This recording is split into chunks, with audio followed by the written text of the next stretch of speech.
All right, this is Ace with RockRevolt magazine. I am here with Nikki of Lucid Fly. How you doing on this fine Sunday afternoon? I'm great. How are you? Doing okay. We're both taking a little time out of here, enjoying our weekends to speak to each other about what you got going on. Yeah. So what do you guys got going on, man? What's up? Why are we talking? What are you here to promote today? Well, we just recently put out our first full-length album, Building Castles in Air. Right. And we're just kind of in the mode of getting ready to play out. We don't have anything booked just yet, but that's our focus. So that's where we're at. Right on. So trying to get some stuff put together so you can get out and hit the road, go see the people, and spread your music, yeah? Exactly. Right on. Now, you guys have been doing this for quite a while. Looks like there was a little bit of gap from '09. You kind of went, wasn't really doing much then, but now you guys are kind of building her back up, trying to get back out there. So what was up with that hiatus there for a while? We actually started writing this album around that time, but there were some member changes in that time, and we were also working on our last EP as well. So we were kind of in a creative writing mode, I think, during that time. Wow. And now we're back and ready to get this show on the road. Right. You kind of locked in. You didn't want any outside distractions, just trying to keep those creative juices flowing, right? Exactly. Right on. A lot of music. Right, absolutely. Now, I don't want to ask, this question is the dumbest question in the world. What's it like to be a woman in rock? I don't want to ask you that question. I'm not going to. Okay, good. I'm more interested. It's no different than being a guy in rock. Right. Now, I'm just more interested in, there's such a larger representation of women in rock nowadays. You have a lot more larger female-fronted bands, and, I mean, like you said, it is a little different than being a man in rock, okay?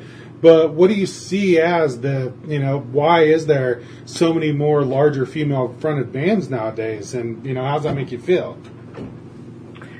I think it's great. I mean, I don't think it should be gender specific, but I know that is a fact, and it is at some points. But I think that women can rock just as hard as dudes, whether it's fronting or even just being in a band. And there's been, I think Evanescence really opened up she trailblazed for all of us, really. Right.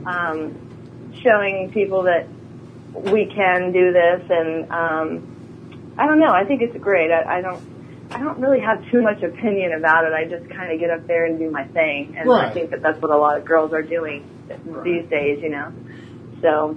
Do you think the digital age has a lot to do with it, though? Because it actually lets people experience more? Because, I mean, in the old radio days, man, it's a bunch of rich white dudes are the ones pushing the buttons and deciding what gets to play. Now with the digital age, everyone can hear everything that's saying. So do you think that plays a part in it?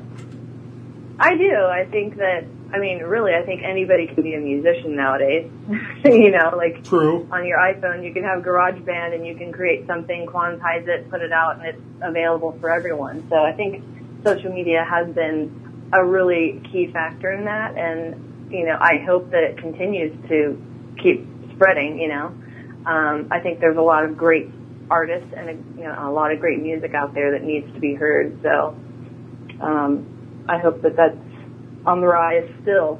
And would you say the change in the digital age actually affected your writing style and the way you guys are put out Building Castles in Air? Definitely. I think, one, we've been able to connect with so many more people.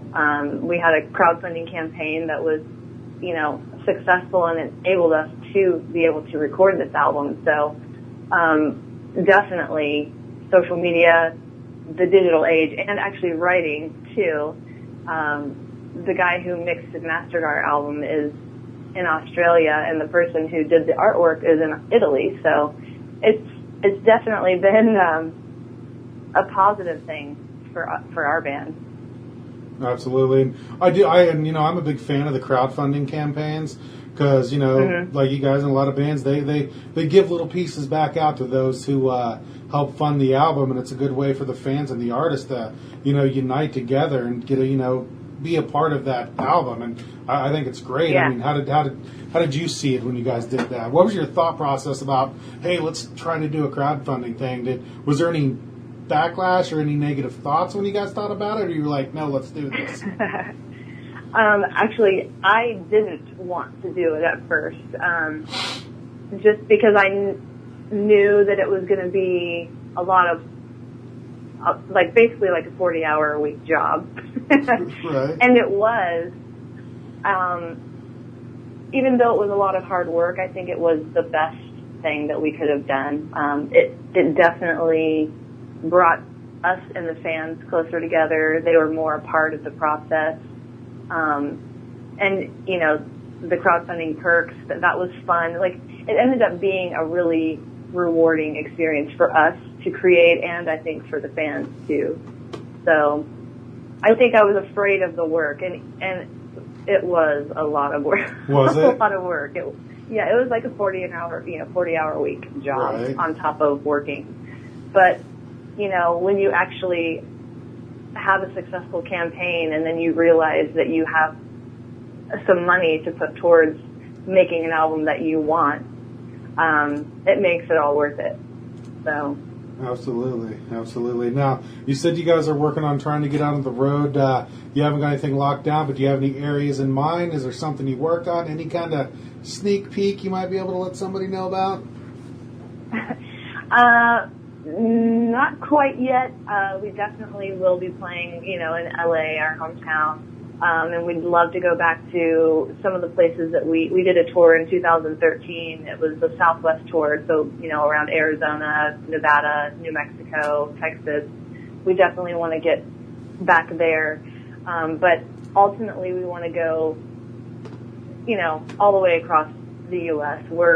Our band started in Orlando. Our family's in the Midwest, so we'd love to really try to go everywhere this time and support the album. Right on. Tell me a little bit about this Negative Space Radio that you guys do. We started that a little over 2 years ago, I think. My guitarist Doug and I, we do a monthly radio show. It's the first Tuesday of every month on Lucky Star Radio. They're really good friends of ours. They've been awesome supporters. But basically, we pick our top 8 bands that we either have been listening to or that we've just discovered, and a lot of them are like European bands from Australia, all over. And we just think that they should get more exposure, and it's kind of a passion of ours to, discover new music and just to share it. So it's something that we love to do. And our fan base is growing too, which is great. Right. Well, who were some of the bands that were on your last broadcast? Looks like, what was it, January 3rd was your last show? Who were some of the bands you guys featured on that? The last show, let's see, there's always so many. Blame Zeus from Portugal, Soen, a band from Sweden. There was Riverside, a progressive rock band from Poland. Polarity, a female-fronted band out of Canada.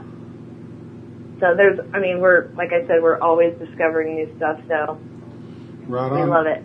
Right on. And then I can never pronounce the band names or their songs or the titles. I slaughter them, but it's fun. It's kind of like, black death metal bands that their logo looks like a pile of sticks. Yeah. You have no idea what the hell they're trying to say.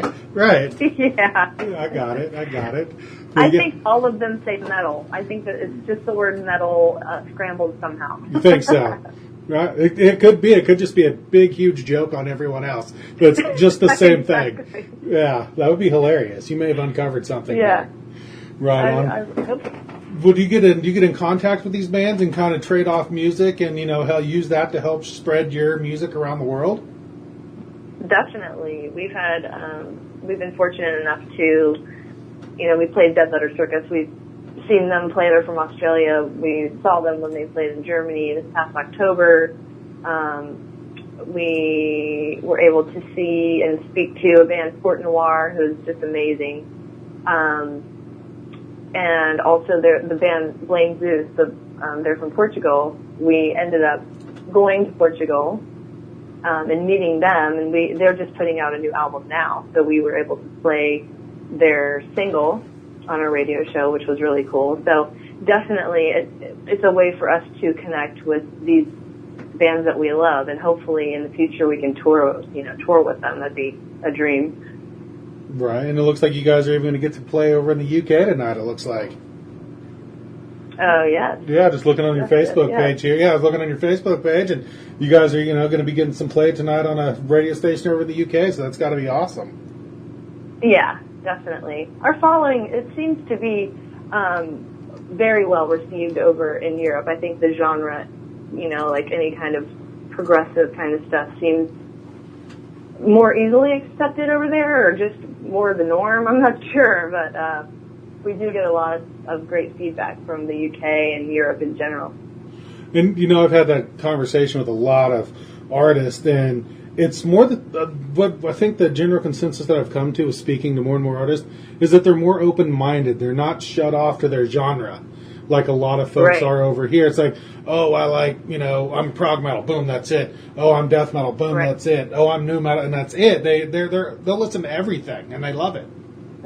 Yeah, they absolutely, and like I said, we were in Germany for a festival in October, and it was crazy how attentive the fans were. Like they respected the fans in the audience, even when they were moshing, they were like helping each other up and stuff. Like they were the most polite moshers I've ever seen in my life. It was hilarious, but our drummer has toured alongside some bigger bands, and he's played all over the world, really. And he said that fans will bring them food, and just they love music in general. They're not genre specific, which I hope we can get overseas at some point.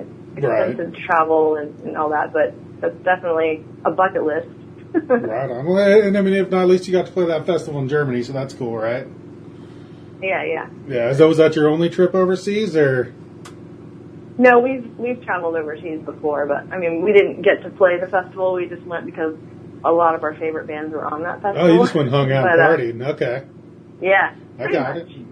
It was a musical vacation. You got to do the fan side of things, which is nothing wrong with that. Right.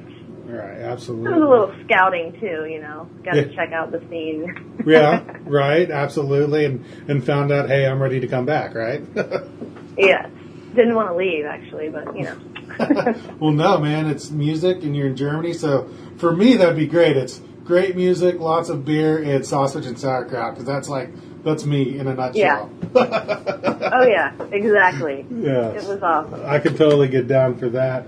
Well, Nikki, before we let you go, is there anything you'd like to tell the fans, tell them how to get a hold of you guys, all that good stuff? Yeah, definitely check out our website, lucidfly.com. We're on iTunes. Add us on Spotify, playlists, all that fun stuff. We love talking and connecting with fans. You can find us on Twitter, too, Lucid Fly. Basically, just Google Lucid Fly, and you can get in touch with us. So we hope to spread the word. Right on. Well, hopefully we'll be seeing some announcements from you guys soon and seeing you guys hitting the road. Yes, absolutely. All right, Nikki, well, you have a good rest of your Sunday. All right, you too. All right, thank you.